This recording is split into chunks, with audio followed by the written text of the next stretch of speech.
اردو افسانہ عہد حاضر میں جلد اول مرتب رابع الرباع افسانہ نگار نعیمہ راؤ تعلیم ایم اے اردو پنجاب اعزاز بہترین استاد بہترین لباس زندگی پنجاب منجان فروخ علیم ادب کردار تصنیف سفرنامہ سفر جج مصنوع روئن محبت ایک منظرنامہ ناول کہانی سانس لیتی ہے بچوں کی مصیبتوں میں مخدر کیا نہیں ایسا نہیں ہو سکتا خدا کے لیے سچ بتاؤ پلیز میرا دم گھٹ رہا ہے باقی بسما نے ایک ہی سانس میں اتنے سوالات کر دیے کہ بیلا کو سمجھ نہیں آئی کہ کس سوال کا جواب دوں صرف کہا تو یہ کہ بالکل سچ ہے ٹی وی نیوز چینل بھی خبر دے رہے ہیں تم بس پلیز فوراً اس کے پاس جاؤ مجھے کچھ وقت لگے گا پہنچنے میں بیلا نے دکھی آواز میں کہا بسما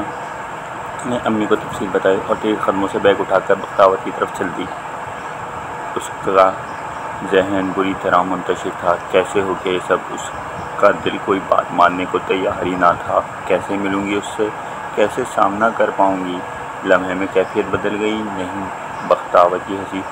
کوئی نہیں سن سکتا اے اللہ جھوٹ ہو سب غلط ہو وہ اپنے آپ سے باتیں کرتی تسلی دیتی بختاور کے سسرال کی طرف بڑھ رہی تھی اور گھر کے باہر لوگوں کی کثیر ہجوم نے اس کے بڑھتے ہوئے قدموں کو اتنی زور سے بریک لگائی جیسے اب اگلا کوئی قدم اٹھا تو نہ سکے گی حقیقت روزے روشن کرنے والے سورج کی مانند چار اطراف رقص کر رہی تھی اس نے پوری قوت سے اپنے پاؤں کو زمین سے علیحدہ کیا اور نڈھال سے اس قدموں سے داخلی دروازے کی طرف بڑھی کیسے اندر گئی کب بختاور کے پاس پہنچی کیا دیکھتی ہے اجڑی صورت نڈھال وجود ویران آنکھیں خشک لب وہ اس بے رنگ تصویر میں اپنی زندگی سے بھرپور دوست کی شبیہ ڈھونڈتی رہ گئی کہ اچانک جملہ اسے ہوش و آواز کی دنیا میں لایا وہ اپنے اندر زمانے بھرتی صفاقی کے لیے اس کے دل کے پار تو ہوا ہی نہیں معلوم بختاور کیسے سہا ہوگا بسما نے اپنی ساری حیات کو جمع کر کے تقریباً چلاتے ہوئے کہا ایسا نہ کہیں پلیز ایسی کوئی بات نہ کہیں جس کا مداوع نہ ہو سکے اس نے اس لڑکی کی گردن اور کروفر سے تنے ہوئے وجود سے ہاتھ باندھ کر درخواست کی پلیز خاموش ہو جائیں اس کا نقصان دیکھیے آپ اس کے غم کو کم نہیں کر سکتے خدا بڑھائے نہیں اچانک اسے احساس ہوا تو یہ تو وہی خاتون نند ہے جو بختاور کا رشتہ لینے آئی تھی اور خوب صدقے باری ہو رہی تھی یہ اسم میں باسمی ہیں بہت اچھا نام ہے ایسا ہی اس کا نصیب ہوگا اگر لوگ اس میں باسمی ہونے لگیں تو میں نے نین سکھ کو بینائی سے محروم بھی دیکھا ہے اللہ جی کی مرضی یہ تو ہمارے گھر روشنی بن کر آئے گی راج کرے گی ایسی معصومیت آج کل لڑکیوں میں کہاں جو بختاور کے چہرے پہ ہے رونق بن کر آئے گی بڑی بانصیب بچی ہے وغیرہ وغیرہ اور آج وہی زبان ہنکارے برسائی تھی ہر لفظ ایسی تپش کیے تھا کہ دل جگر جھلس سے جا رہے تھے من مسکرائے کھا گئی میری معصوم فرشتہ صفت بھائی کو کرم چلی صورت سے پھٹکاری پرستی نکل گئی دائیں میرے کڑیل جوان بھائی کو اور بختاور بے دم جیسے زندہ لاش اف یہ لفظ چہرہ وہی زبان وہی استعمال بسما سوچتی رہ گئی ایک کے بعد ایک پردہ سے رکھنے لگا ماں باپ کی آنکھ ٹھنڈک کی ٹھنڈک بھائیوں کی دلاری بہنوں کی پیاری اور دوستوں کی جان بختاور بچے آنگن میں کبھی بڑی ہیں کے سنگ کھیلتی ان کا پیارے چاہتی گیت گاتی محبت پاش نظروں سے کل پھول کی مانی ٹھلاتی اسکول کالج میں نمایاں کامیابی اس کے قدم چلتی زندگی بھر بھرپور گھر بھر کے جان اپنے اسی کی خوشیاں کشیدتی جا رہی تھی بعض دل کا رشتہ ان کے اس کے ارمان کے خوبصورت آنگن میں اتنی خوبصورت ردا اڑے اس کی طرف مسکرانے لگا رینجر کار سپاہی باز رحمت سب گھر والوں کی توقعات پورا یوں اترا کہ سب اپنے گھر کو خوبصورت کری کو اس کے آنگن میں کھلانے پر تیار ہو گئے اور یوں جھٹپٹ مائیوں کی رسم ہوئی کہ سکھیاں حیران کہ ابھی تو ہم نے دل بھر کے گیت بھی نہ گائے ڈھولک بھی نہ بجائی اور بختاور گیندے کا حسین پھول بنی چار طرف مہندی کی سوندی خوشبو میں ایسی رچی کہ جو اس کا رنگ دیکھتا دیکھتا رہ جاتا بے ساختہ دعا لگتا ہو آ جاتی یوں پہلے سے ہر رنگ کا سفر کرتے سوف رنگ کی گلاب کی رنگ میں رنگین نکھرتی بختاور بہل کے آنگن میں ساجن کے چوبارے پر مہکنے لگی پری یوں جیسا نرم و نازک روپ سبھی کے دل کو مولیا بادل تو اپنے من موہنی شریک حیات کی ناز و خیز روپ کو دیکھ کر ایسے اظہارہ کہ چھٹی ختم ہونے پر دل نے بغاوت کر دی۔ نہیں جانا مگر قانون البہار کی خوشی ہو یا غم ہو، دنیا کا نظام چلتے رہتے ہیں۔ دنیا میں اسی کی بقا ہے، دنیا کی اسی میں بقا ہے۔ 3 ہفتے کی نوبیات اور اپنے ہر رنگ بازے کے دل میں اتر جاتی، اپنے من آنگن میں اس کے محبتوں کے پھول کھلاتی، چوڑیاں چمکاتی، پائل بجاتی، محبت کی مینار بناتی اور بازت کی گرد میں مسکراتی رہتی۔ وقت رخصت بازل نے بختاور کو کہا،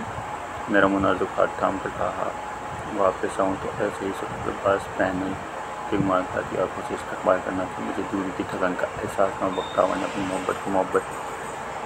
کے آنسوؤں کے ساتھ الوداع کہا اور آج جب بازل گھر آیا تو زندگی سے یہ رات کی ردا بن کر آئی۔ وہ معصوم جو پہلے ہرے لال رنگ میں نہائی تھی، اب کیسے سیاہ ماتمی لباس میں گئی، جیسے سارے مقدر پر سیاہی پڑ گئی ہو۔ مقدر کی کیا چوڑیوں کی چنک، پائل کی کھنک، بالوں کے گجرے، ہاتھوں کی مہندی، مگر اب سوئی کلائیاں، آبلا پا، اجلے بال، بے رنگ ہاتھ مقدر بن گئے۔ 10 محرم کے بابرکت دن جلوس